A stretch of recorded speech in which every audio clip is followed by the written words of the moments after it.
நவராத்திரியோட 3வது நாள்ல துர்கா தேவியின் அவதாரமான சந்திரகண்டா தேவியையும் சவுத்துல இங்கே வாராகி அம்மனையும் வழிபாடு செய்வோம். வராக மூர்த்தியோட பெண் அவதாரம் என்றும் அன்னை பராசக்தியோட போர்ப்படை தளபதியா இருந்து அன்னைக்கு வெற்றி வாங்கி தந்தவள் தான் வாராகி அம்மன் அப்படின்னு புராணங்கள் சொல்லுது. வாராகி அம்மனை வழிபட்டோம்னா வீரம், வெற்றி, பலம்னு எல்லாம் கிடைக்கும். முதல் நாள்ல சைலபுத்திரி தேவியா அவதாரம் செய்து 2வது நாள்ல பிரம்மச்சாரிணியா சிவபெருமானை நோக்கி கடுமையான தவம் இருந்து 3வது நாள்ல சந்திரகண்டா தேவியா சிவபெருமான திருமணம் செய்து கொள்றாங்க துர்கா தேவி. சந்திரகண்டா தேவி சிவபெருமான திருமணம் செஞ்சதுக்கு அப்புறம் சிவபெருமானோட பிறை நிலவை தன்னோட நெற்றியில் சூடிக்கிட்டாங்க. அம்பாளோட நெற்றியில் இருக்கும் பிறை நிலவு அப்படிங்கிறது ஞானத்தையும் மன அமைதியையும் தரக்கூடியது.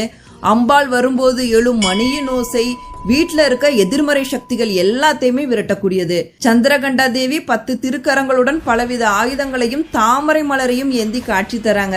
சந்திரகண்டா தேவி பக்தர்களை பாதுகாக்கும் தன்மை கொண்டவள். நவராத்திரி 3வது நாளுக்கான நிறம் நீலம், கோலம் மலர் வகை கோலம், மலர் சம்பங்கி, இலை துளசி, நைவேத்தியம் சர்க்கரை பொங்கல், காராமணி சுண்டல், பழம் பலாப்பழம், ராகம் காம்போதி. சந்திரகண்டா தேவிக்கான நைவேத்தியம் குங்குமப்பூ கலந்த பால் பாயசம், மலர்கள தாமரை இல்லாட்டி ரோஜா, பழங்கள உலர் பழங்கள்.